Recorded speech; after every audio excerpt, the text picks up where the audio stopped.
제가 금요일 날 이렇게 잇몸에 염증이 안 나와서 결국 수술을 했습니다. 그래서 한 6바늘, 7바늘 지금 꿰매 가지고 있는데 약간 불편합니다. 그래도 먹는 것은 잘 먹고 있으니까 염려 안 하셔도 되겠습니다. 먼저 문맥을 생각해 봅시다. 이렇게 본문 말씀에 어떤 한 단어가 있으면 그 한 단어를 붙들어 가지고 이게 무엇다 설명하는 것을 저는 원하지 않습니다. 그게 아니라 이 말씀을 통하여서 하나님이 우리에게 무엇을 말씀하시는지 문맥을 통하여 살펴보기를 원합니다. 오늘 말씀에는 논쟁거리가 하나 있습니다. 동성애에 관한 직접적인 표현이 성경에 적혀져 있습니다. 그래서 이 이야기를 꺼내면 교회가 무슨 정당 얘기 꺼낸 것처럼 반으로 확 나눠져 가지고 요즘은 싸운다고 합니다. 교회마다 이제 이 문제가 화두가 되어서 사람들이 각자의 판단을 가지고 이랬다, 이게 옳다, 저게 옳다라는 이야기를 합니다. 여러분, 내가 어떻게 생각하느냐가 중요하지 않습니다. 하나님이 무엇을 얘기하시는지, 하나님이 어떻게 판단하시는지 그것이 중요하다라고 생각합니다. 먼저 문맥을 살펴보면 17절 말씀에 복음에는 하나님의 의가 나타나서 믿음으로 믿음에 이르게 한다라고 얘기합니다. 그러니까 하나님의 말씀, 이 복음을 우리가 받아들일 때에 거기에 하나님의 의가 있다라고 말합니다. 그러면 반대로 하나님의 복음을 거부하고 받지 않는 곳에 불의가 있다는 이야기가 됩니다.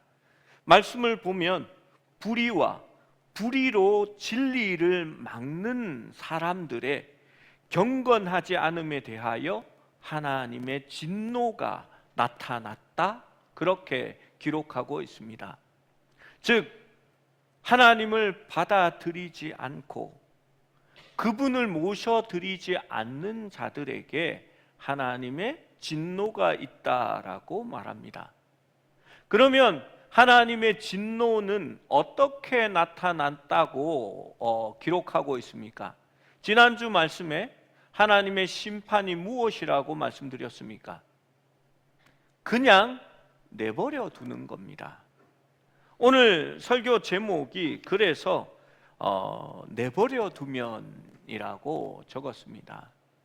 여러분, 이것이 우리에게 좀 납득이 잘 안 됩니다. 하나님은 하나님의 자녀들에게는 간섭하십니다. 때로는 꾸짖으시고 때로는 아프게도 하시고 고난을 주시며 하나님의 뜻대로 돌아오고 회개하라고 다그치십니다. 그런데 하나님의 진노 중에 있는 자들에게는 그냥 내버려 두신다라고 기록하고 있는 것입니다. 하나님의 진노는 이들이 하나님의 복음과 진리를 거부하였기 때문에 내버려 두는 것입니다. 24절 말씀에 그들의 마음의 정욕대로 더러움에 내버려 두사, 그리고 26절에는 그들을 부끄러운 욕심에 내버려 두셨으니, 그리고 28절에는 그들을 그 상실한 마음대로 내버려 두사라고 기록하고 있습니다. 여러분, 하나님의 진노는 내버려 두는 겁니다. 그러면 무엇 때문에 내버려 둡니까? 그 이유가 바로 죄 때문입니다. 그런데 여기서 우리가 잘못 생각하는 것이 있습니다. 우리는 죄과와 죄를 거꾸로 생각하는 겁니다. 25절에 진리를 거짓으로 바꾸어 피조물을 조물주보다 더 경배하고 섬기는 것, 그것이 죄라고 얘기하는 겁니다. 여러분, 죄는 관계의 문제입니다. 하나님보다 내가 더 사랑하는 것, 하나님보다 내가 더 귀하게 여기는 것, 창조주 하나님을 피조된 다른 피조물로 바꾸어 버리는 것, 그것을 죄라고 성경은 이야기하는 것입니다. 또 죄는 28절에 마음에 하나님 두기를 싫어한다라고 할 때에 그것을 죄라고 이야기합니다. 죄는 하나님과의 관계의 어긋남을 이야기하는 것입니다. 마음에 하나님 두기를 싫어하는 것, 하나님과 상관없이 살아가는 것, 하나님 자리에 다른 피조물이 거기에 있는 것, 혹은 하나님 대신에 돈이나 부나 명예나 권력을 거기에 두는 것들이 바로 죄라고 얘기하는 것입니다. 그리고 하나님이 그러한 자들을 내버려 두면 어떤 일이 일어나느냐? 죄과가 그들 가운데 나타난다라는 겁니다. 여러분, 진노로 부끄러운 욕심에 내버려 두면 일어나는 일들이 바로 우리가 흔히 죄라고 생각하는 살인과 간음과 방탕함과 도둑질과 탐욕과 또 오늘 성경에 나타나는 동성애와 이러한 것들을 우리가 죄라고 말하는 겁니다. 그런데 성경은 그것을 죄라고 하지 않습니다.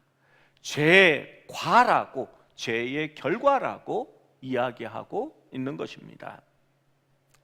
여러분, 하나님께서 진노로 내버려 두면 그러한 일들이 일어나게 되고, 하나님이 없는 세상이 가장 타락하면, 가장 막다른 골목에 이르게 되면 그것이 동성애와 마약이라고 저는 생각합니다. 여러분, 동성애는 있는데 목사님 왜 거기다 마약을 갖다 붙이세요? 라고 얘기합니다. 바울의 시대에 마약이 존재하지 않았거든요. 그래서 바울은 그것에 대해서는 이야기하지 않고 술 취함이 바로 이렇게 방탕의 모습이다라고 얘기합니다. 그래서 바울은 거기에 대해서도 여러 번 얘기합니다. 술 취하지 말라. 이는 방탕한 것이니 너희는 성령의 충만함을 받으라라고 이야기합니다. 여러분, 죄가와 죄는 다릅니다.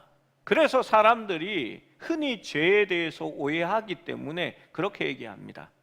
예수 믿는 너희보다는 내가 더 죄 없이 살아. 나는 법 없이도 사는 사람인데 라는 그런 얘기를 합니다. 근데 성경이 말하는 죄는 하나님과의 관계를 이야기하는 것입니다. 여러분, 동성애, 이 마약이라는 것이 하나님을 거부하고 그 마음에 하나님이 없는 사람들의 사회에 제일 마지막에 나타나는 그러한 죄다라고 바울이 그것을 들어서 설명하고 있는 겁니다. 그런데 오늘날 사회에서는 그렇게 얘기하지 않습니다. 제가 이런 얘기를 하면 아우 고리타분한 목사님, 저 교회 또 하나 있네 라고 얘기하는 사람들이 있습니다. 요즘 사람들은 동성애를 소수의 성적 취향이라고, 그래서 그것을 존중해 주어야 한다라고 말합니다. 제가 이런 이야기를 설교 중에 하면 다른 사람들은 이렇게 얘기합니다. 세상에는 많은 다양성이 존재하는데 저 목사님은 다양성을 인정하지 않는 편협한 사람이다라고 말합니다. 여러분, 세상의 도덕과 윤리는 그리고 세상의 법은 시간이 흘러가면 세상의 영향을 다시 받게 되고 또 세상과 상호작용을 하면서 변해갑니다. 예전에는 간통법이 있었습니다. 간음하면 감옥에 가는 것이고 잘못되었다라고 말합니다. 그런데 우리나라를 비롯하여서 지금 세계의 많은 나라들이 그 간통법을 죄가 아니다라고 바꾸었습니다. 왜냐하면 요즘은 그런 시대이고 대부분의 사람들이 그것을 죄라고 생각하지 않기 때문에 윤리와 도덕이 변하고 그리고 법도 변했기 때문입니다. 여러분, 아내를 버리고 다른 여자와 간음하면 죄가 아닙니까? 부부가 같이 앉아 있으니까 절대 대답을 못 하시겠지요. 그런데 세상에 나가서 얘기하면 죄가 아니다라고 말하는 사람들이 훨씬 더 많은 것이 이 세대입니다. 여러분, 도덕은 그리고 윤리와 법은 그 시대의 가치를 반영합니다. 성경에도 그러한 예를 볼 수가 있습니다. 우리가 얼마 전에 창세기를 가지고 큐티 말씀을 보았습니다. 소돔과 고모라가 정말 타락한 도시였고 하나님의 심판을 받게 됩니다. 천사들이 롯의 집에 방문했을 때 소돔의 사람들이 쫓아나와서 그 집을 에워싸고 그 남자들을 끄집어내라고 말합니다. 이 단어들이 참 이렇게 사용하기가, 교회에서 사용하기가 참 그래요. 성경에 적혀 있어서 얘기하는 거니까 저도 곤란하다라는 거 이해하시고 들으시면 좋겠습니다. 이 소돔의 사람들이 남자와 상관하겠다고 끌어내라고 얘기합니다. 여러분, 그것도 잘못되었지요. 그런데 롯이 어떻게 얘기하냐면요, 그건 옳지 않다, 그들에게 꾸짖으면서 다른 대안을 제시합니다. 아직 처녀인 내 딸 둘이 있으니까 그들을 데려가서 마음대로 하라라고 얘기합니다. 여러분, 그거나 다 나쁜 건데요, 이거는 괜찮고 이거는 안 괜찮은 게 아니잖아요. 제가 볼 때는 그것보다 이게 더 나쁜 것 같아요. 그런데 롯이 그렇게 하라라고 얘기합니다. 무엇 때문입니까? 죄가 상대화되고 사회화되고 있는 겁니다. 롯은 소돔에 살다 보니 소돔식 도덕주의가 되고 말았던 것입니다. 여러분, 타락한 시대에 그러한 모습들이 나타나는 것을 볼 수가 있습니다. 이스라엘은 사사시대에 한때는 암몬의 지배 아래 살았습니다. 암몬의 종교와 암몬의 도덕 윤리에 살다 보니까 인신 제사를 드리는 것이 마땅한 것으로 생각하는 겁니다. 여러분, 인신 제사가 뭐냐 하면요, 암몬이 섬기는 신 몰렉에게 자녀들을 제물로 바치는 겁니다. 불 가운데 걸어가게 하여서 번제로 아이를 태워 몰렉에게 주는 겁니다. 하나님은 이를 가증하게 여기시고 그러한 일을 행하는 자마다 죽일지라고 얘기합니다. 그런데 입다가 암몬과 싸우러 나갈 때에 하나님 앞에 서원합니다. 내가 전쟁에서 이기고 돌아오면 가장 먼저 와서 나를 반기는 자를 하나님 앞에 번제로 드리겠다라고 얘기합니다. 입다는 자기의 딸이 나올지는 몰랐겠지요. 그런데 딸이 아빠를 반기면서 나옵니다. 그런데 이 어리석은 입다가 자신의 딸을 번제로 드리는 겁니다. 여러분, 입다의 신앙이 대단하고 그의 헌신이 엄청나다라고 말하지 않습니다. 사사기는 평가를 내리지 않기 때문에 그것을 엉뚱하게 오해하는 사람들이 있습니다. 여러분, 이따식의 도덕주의가 되고 만 것입니다. 여러분, 세상의 법이 변합니다. 세상의 법이 타협합니다. 사회와 맞게 나아가는 겁니다. 오늘날 동성애가 정당하다라고 말하는 사람은 오늘날 죄악된 사회와 서로 이렇게 연결이 되어서 오늘날식의 윤리에 빠져버린 겁니다. 여러분, 여러분이 어떻게 생각하느냐를 말하려고 하는 게 아닙니다. 하나님이 그것을 어떻게 생각하느냐가 중요한 것입니다. 하나님의 말씀인 성경은 오늘 이러한 동성애가 일어나는 것은 하나님이 더러운 욕망 가운데 그들을 그냥 내버려 두었기 때문에 죄의 결과로 그것들이 우리 가운데 일어난다라고 말하는 겁니다. 여러분, 그런데 동성애를 행하는 자를 비난하거나 비판하는 것이 아닙니다.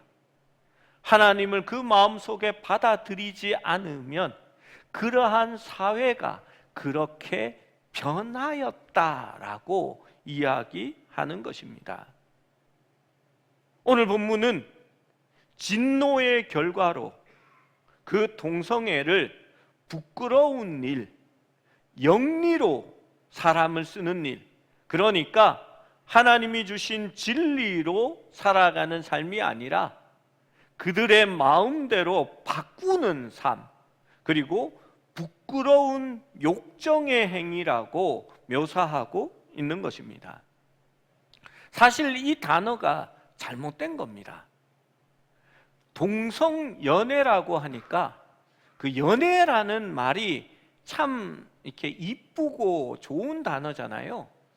연애할 때의 그 기분, 이 연애라고 하면 이렇게 썸도 타고 이렇게 알콩달콩 이렇게 하면서 감출 거 감추고 이렇게 하면서 잘 보이려고 노력하고 이런 감정들을 말하는 것처럼 동성연애라고 말하지만요, 실제로 이것은 동성연애가 아니라 동성 간의 성적 행위를 얘기하는 단어입니다.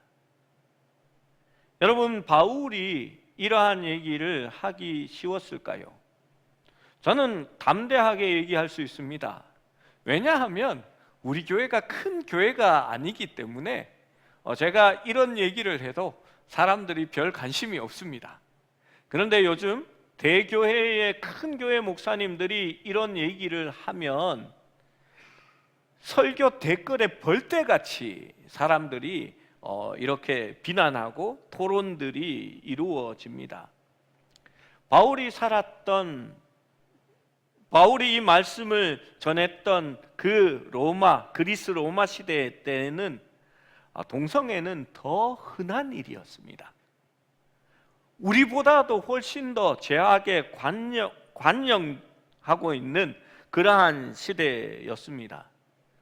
지도층에 있는 사람들은 동성애가 이성애보다 더 우월한 사랑이라고 주장했으며, 심지어 신학자 바클레이의 책을 보면 초대 로마 황제 15명 중에 14명이 동성애자였다라고 기록하고 있습니다. 그럼에도 불구하고 바울은 사회적 윤리적 도덕을 따라가는 것이 아니라 하나님의 뜻에 따라 그것을 말하고 있는 것입니다. 레위기 18장 22절의 말씀에는 이렇게 말합니다. 너는 여자와 동침함 같이 남자와 동침하지 말라. 이는 가증한 일이니라. 20장 13절은 이렇게 말합니다. 잠옷실에 아이 없지요? 이게 조금 그래서 없는 거 같습니다. 누구든지 여인과 동침하듯 남자와 동침하면 둘 다 가증한 일을 행함인즉 반드시 죽일지니 자기의 피가 자기에게로 돌아가리라. 여러분, 구약의 율법은 그렇게 엄하게 이야기합니다.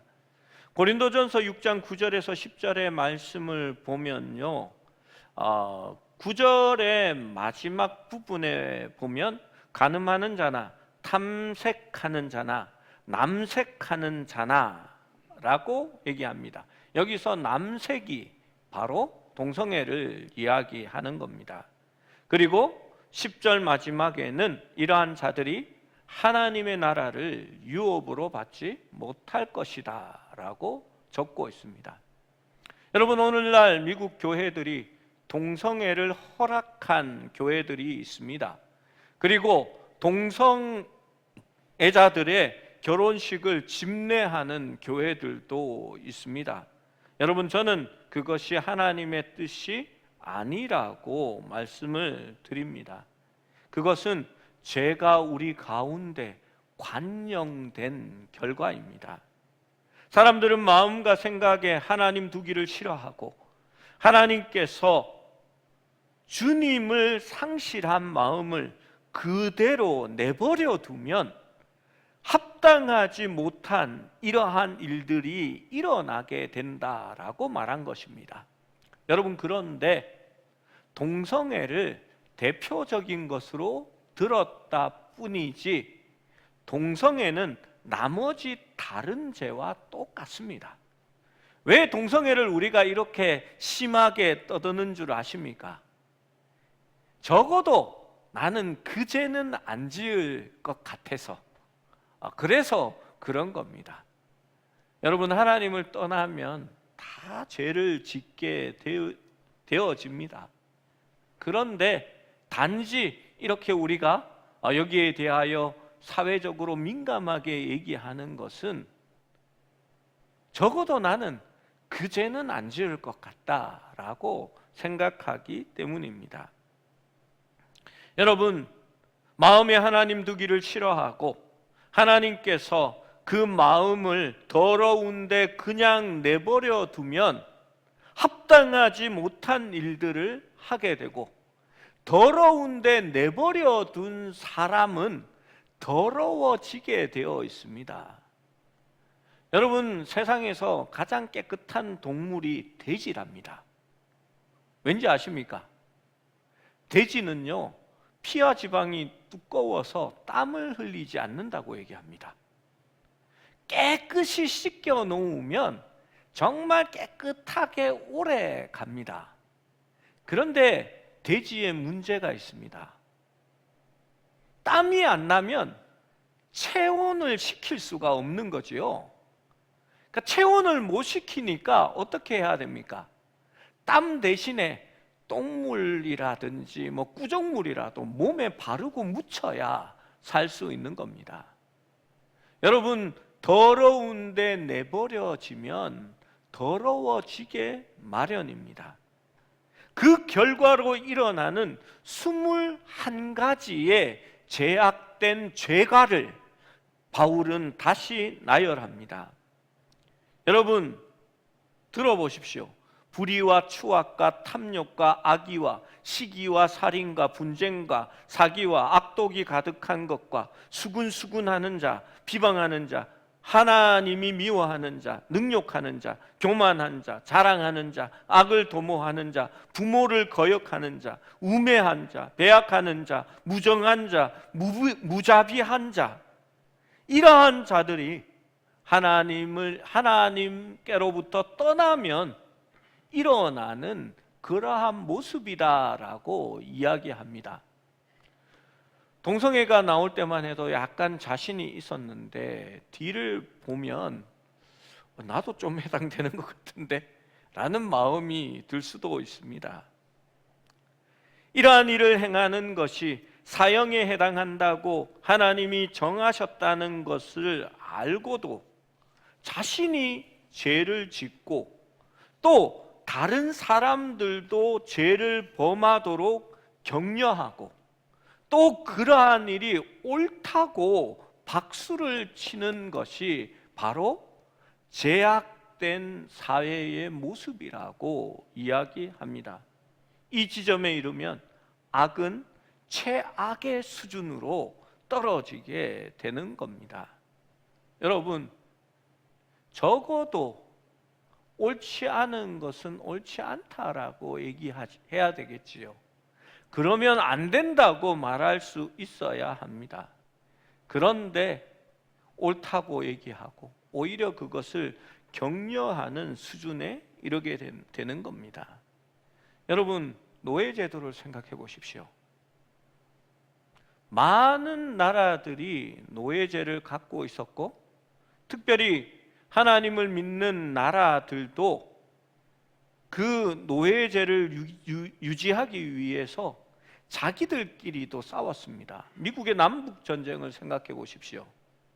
그런데 정말 창피한 것은 미국 남부의 신학자들이 무엇라고 얘기를 했냐 하면요, 함의 자손들이 저주를 받아 형제의 노예의 노예가 종의 종이 되리라 했는데, 그 함의 자손이 바로 흑인들이다. 그래서 흑인을 노예로 삼는 것이 하나님의 말씀대로 하는 것이다 라고 잘못된 가르침을, 근거 없는 얘기입니다. 그걸 마치 하나님의 뜻인 양 이야기해 버린 겁니다. 잘못된 것을 죄라고 말하지 않고 옳다고 인정하고 타협해 준 겁니다. 그리고 그렇게 노예를 사용하는 것이 잘했다라고 박수 쳐준 겁니다. 여러분, 캐나다나 요즘 문제가 되는 그린란드에도 이것이 적용이 되는데요, 백인들이 가서 그곳을 점령합니다. 그리고 지금도 거기에 가면 교회들이 마을마다 세워져 있습니다. 번듯하고 예쁘게 잘 지어진 교회입니다. 그런데 원주민과 인디언들은 그 교회에 나가지 않고 하나님을 믿지 않습니다. 그 교회 건물을 보면서 우리를 핍박하고 죽인 백인들의 나쁜 신을 섬기는 집이라고 그들은 그렇게 얘기합니다. 왜 그렇게 얘기합니까? 그들에게 강제 노역을 시키고 그들의 아이를 부모와 떼놓았고, 그 아이들을 심하게 노역시키면서 아이들이 죽으면 성당의 뒷마당에 다 묻었기 때문입니다. 지금도 캐나다의 그 교회 부지 뒷마당에, 성당의 뒷마당에 아이들의 유골들이 얼마나 많이 나오는지 모릅니다. 교황이 공식적으로 사죄했습니다. 그런데 사람들이 하나님에 관하여서 받아들이지 않게 돼버린 겁니다. 여러분, 유럽이 그린랜드를 빼앗기지 않기 위해서 지금 뭉쳐서 막 하지만, 실제로 그곳에 있는 원주민들은 미국에 가는 것도 괜찮겠다라고 얘기합니다. 왜냐하면 그들의 역사 속에서도 똑같은 일이 있었기 때문입니다. 죄를 죄라고 얘기하지 않고, 그렇게 하는 것이 오히려 낫다고 죄를 범하도록 격려하고, 그러한 일을 행할 때마다 박수를 쳤기 때문입니다. 교회가 가장 타락하고 잘못되었을 때에 나타나는 일들입니다. 여러분, 그러한 모습들이 오늘날에는 없습니까? 이제 동성애를 박수치는 교회들이 나옵니다. 우리 교회는 이런 것들을 차별하지 않고 모든 사람들을 사랑으로 다 받아주니까 동성애 하시는 분 우리 교회에 오십시오. 우리 교회는 차별하지 않습니다 라고 이야기합니다. 여러분, 죄는 하나님과의 관계를 얘기하는 겁니다. 그 하나님과의 관계는 하나님이 하지 말라고 하는 것, 하나님이 싫어하시는 것들은 하지 않는 것을 또한 의미하는 것입니다. 여러분, 복음에는 하나님의 의가 나타나서 믿음으로 믿음에 이르게 합니다. 여러분, 이게 무슨 말인가 하면요, 하나님의 복음을 받아들이고 말씀을 받아들이게 되면 그 말씀이 우리 속에서 믿게 하고 믿음으로 이르게 한다라는 말씀입니다. 여러분, 갑자기 복음을 받아들이니까 죄를 짓지 않는 능력이 막 생겨나고 슈퍼맨이 되어지는 그런 것을 얘기하는 게 아닙니다. 우리가 그리스도를 받아들이고 우리가 그리스도 안에 있으면 이제 새로운 피조물이라, 이전 것은 지나갔으니 새 것이 되었도다라고 성경은 이야기합니다. 거기에서 다시 태어남, 거듭남이 있게 되는 것입니다. 여러분, 반대도 마찬가지입니다. 복음을 받지 않으면 갑자기 중립에서 괴물이 되어지는 건 아닙니다. 여러분, 이렇게 생각하는 사람들이 있습니다. 이렇게 좀 교회 다니는 걸 이렇게 방해하거나 아니면 교회를 핍박하는 사람을 보면 이렇게 저 마귀 새끼 저거 막 이렇게 얘기하는데요, 절대 마귀 새끼가 아닙니다. 여러분, 복음을 받아들이지 않거나 그 마음에 주님이 없으면 갑자기 온몸이 붉게 변하면서 화살촉 달린 꼬리가 이렇게 솟아나고 뿔이 이렇게 생겨나는 걸까요? 그렇지 않습니다. 그들도 여전히 지혜롭고 자신을 빛의 사자처럼 보이게 합니다. 실제로 주님을 믿지 않아도 친절하고 사려 깊은 사람들이 우리 주변에는 있습니다. 그러나 하나님이 내버려 둘 때에 하나님이 악하다라고 하지 말아야 한다고 말하는 것들이 주변에 함께 공존하게 되고 더러움 가운데서 더러워지게 되는 것입니다. 여러분, 지금 세간에 화제가 되는 사건이 있습니다. 앱스타인 파일이라는 사건입니다. 여러분, 관심이 있는 분은 이렇게 아실 거고, 이게 저게 뭔 사건이지 뉴스에서는 나오는데 할지도 모르겠습니다. 모르시는 분이 혹시 있을까봐 짧게만 한번 말씀드립니다. 헤지펀드 매니저 출신인 앱스타인은 수십 명의 미성년자를 고용해서 재계와 정치, 학계의 많은 사람들에게 성범죄를 알선하고 미성년자들도 포함되어 있습니다. 그것을 몰래 촬영해서 협박한 혐의로 체포되었습니다. 2019년에 뉴욕의 감옥에서 재판 직전에 극단적인 선택으로 죽게 됩니다. 그리고 이 앱스타인의 파일에 연루된 사람들이 차차 드러나기 시작했는데, 이들은 마귀가 아니라 사회에서 존경받고 사랑받고 있었던 사람들이었습니다.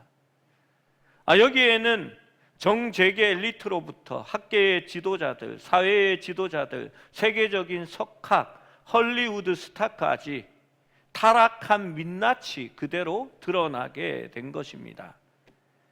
우리가 알만한 사람을 들면 노엄 촘스키, MIT의 유명한 교수입니다. 로렌스 서머스, 하버드대 총장까지 지낸 유명한 인물입니다. 클린턴 행정부의 재무장관인 로렌스 서머스, 그리고 스티븐 호킹, 빌 게이츠, 영국 왕실 국왕의 동생인 앤드류 왕자가 거기에 포함되어 있습니다. 그래서 이들이 왕실에서 쫓겨나게 되고 세계 이렇게 많은 비난을 받게 됩니다. 앱스타인 파일은 민주당의 사기극이라고 주장했던 트럼프 미 대통령이 처음에는 민주당의 사기극이지 없는 일이다라고 얘기했습니다. 그리고 처음 드러난 자료에서 자신의 모습이 담긴 파일 16건을 삭제하면서 은폐 논란이 일어나게 되었습니다. 트럼프는 8번 앱스타인의 비행기를 탔고 2번은 여자들과 함께 탔습니다. 그 여자들은 그 트럼프와 상관이 없는 그런 사람들이었습니다. 왜 사건을 은폐하느냐고 물었을 때 법무장관은 이렇게 얘기를 했습니다. 은폐하지 않았다. 350만 페이지의 기록과 18만 장의 이미지, 2,000개 이상의 영상을 법무부가 가지고 있고 그것을 공개하겠다라고 얘기했습니다. 여러분, 이 양을 보십시오. 350만 페이지 기록, 18만 장의 이미지, 2,000개 이상의 영상이라는 거는 이 게이트라고 해야 되나요? 이 범죄에 연루된 사람들의 양을 짐작할 수 있는 내용입니다. 그런데 실제로 공개했을 때는 가림 처리가 되어 있었고 많은 자료들이 삭제 처리가 되어 있었고 또 비공개 원칙에 따라 자료들이 포함되어 있지 않았습니다. 그래서 근 일주일 상간에 이 사건이 다시 한 번 더 수면 위로 올라오게 된 것입니다. 미국은 범죄해도 비밀 유지나 정보를 제공해 주면 기소유예를 해준다든지 형의 집행을 미뤄주는 그런 계약을 하게 된다고 합니다. 그런데 연방 기소를 피하고 면죄부 합의를 준 검사가 있었습니다. 앱스타인에게. 그런데 그 검사가 트럼프 행정부의 노동부 장관으로 임명되었고 앱스타인이 요즘 이 단어를 직접적으로 쓰면 안 되죠. 극단적인 선택을 했을 때에 그날 교도관은 근무 부재였고 교도관이 없었습니다. 그 감옥에. 그리고 CCTV는 하필이면 고장이 나 있었습니다. 그래서 사람들이 더 의심하고 있는 겁니다. 분명히 누군가가 또 가담되어 있다라고 말입니다. 여러분, 이게 죄의 민낯입니다. 오늘날 그렇지 않다고요? 아니요. 미국은 우리보다도 더 기독교적인 바탕 그 문화 위에 서 있는 나라였습니다.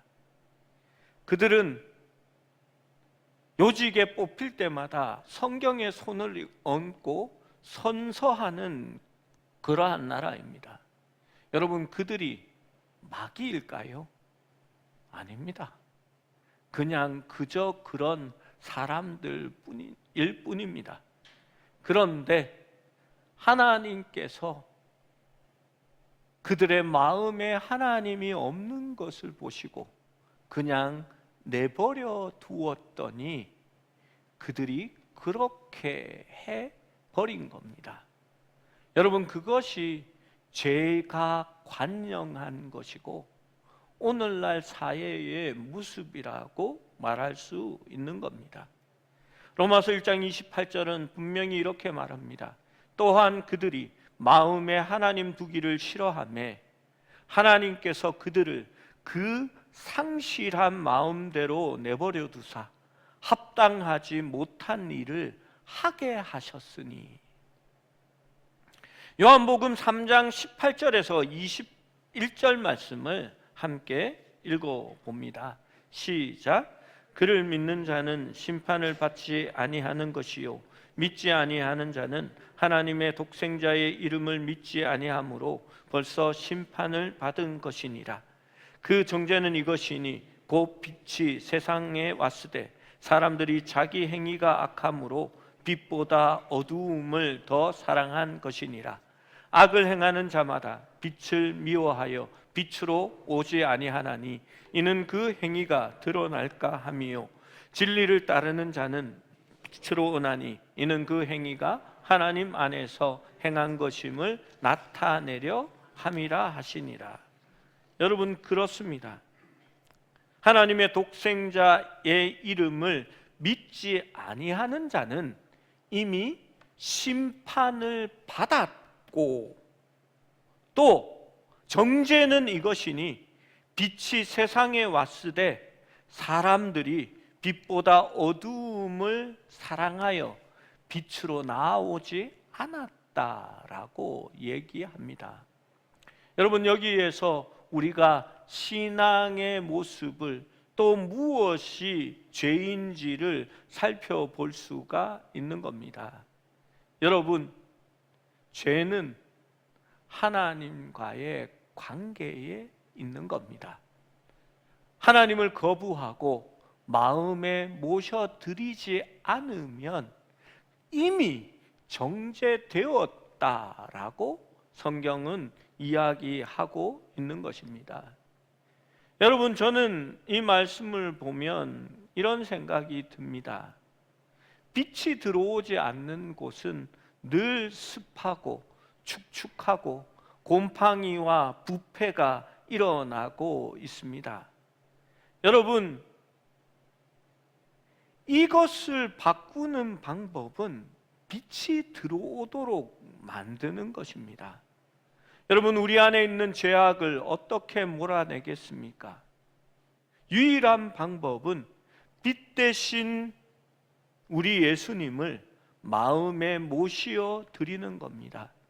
예수님이 치유의 강선을 우리에게 비추어 줄 때에 죽음과 어두움과 부패와 죄악들은 우리의 마음 가운데서, 우리의 사회 가운데서 물러가게 되는 겁니다. 여러분, 왜 우리 교회가 하나님과 동행하는 삶, 그리스도를 닮아가는 삶, 성령님과 함께 걸어가는 삶을 그렇게 강조할까요? 여러분, 신앙이라는 것은 죄를 짓지 않기 위하여 노력하는 게 아닙니다. 여러분, 나중에 로마서에서 다시 얘기할 거지만 죄에 대하여 집착하고 노력할수록 죄와 가까워집니다. 그러나 죄를 멀리할 수 있는 방법은 주님을 가까이 하고 주님을 모시어 드리며 주님과 관계하는 것입니다. 우리는 그리스도의 형상을 닮아가기 원합니다. 그리스도를 아는 지식, 성경에서 안다라는 것은 동행과 동거를 이야기하는 것입니다. 즉, 그리스도가 우리의 마음에 늘 함께 있는 것이고, 그리스도를 상실한 마음이 아니라 그리스도로 충만한 삶을 살아갈 때에 우리가 죄 가운데 거하지 아니하고 하나님의 축복을 누리며 살아가게 되는 것입니다. 여러분, 주님과 늘 함께하는 삶이 되시기를 축원합니다.